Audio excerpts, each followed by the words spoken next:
पति पत्नी का सच्चा प्यार। एक आदमी ने एक बहुत ही खूबसूरत लड़की से शादी की। शादी के बाद दोनों की जिंदगी बहुत प्यार से गुजर रही थी। वह उसे बहुत चाहता था और उसकी खूबसूरती की हमेशा तारीफ किया करता था। लेकिन कुछ महीनों के बाद लड़की चर्मरोग से ग्रसित हो गई और धीरे धीरे उसकी खूबसूरती जाने लगी। खुद को इस तरह देख उसके मन में डर समाने लगा कि यदि वह बदसूरत हो गई तो उसका पति उससे नफरत करने लगेगा और वह उसकी नफरत बर्दाश्त नहीं कर पाएगी। इस बीच एक दिन पति को किसी काम से शहर से बाहर जाना पड़ा। काम खत्म कर जब वह घर वापस लौट रहा था, उसका एक्सीडेंट हो गया। एक्सीडेंट में उसने अपनी दोनों आंखें खो दी। लेकिन इसके बावजूद भी उन दोनों की जिंदगी सामान्य तरीके से आगे बढ़ती रही।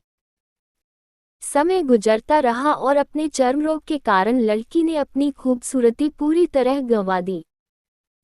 वह बदसूरत हो गई, लेकिन अंधे पति को इस बारे में कुछ भी पता नहीं था। इसलिए इसका उनके खुशहाल वैवाहिक जीवन पर कोई प्रभाव नहीं पड़ा। वह उसे उसी तरह प्यार करता रहा। एक दिन उस लड़की की मौत हो गई। पति अब अकेला हो गया था। वह बहुत दुखी था। वह उस शहर को छोड़कर जाना चाहता था।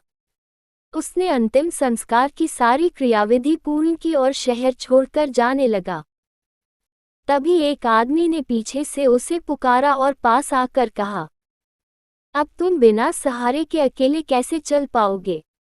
इतने साल तो तुम्हारी पत्नी तुम्हारी मदद किया करती थी। पति ने जवाब दिया, दोस्त, मैं अंधा नहीं हूँ। मैं बस अंधा होने का नाटक कर रहा था।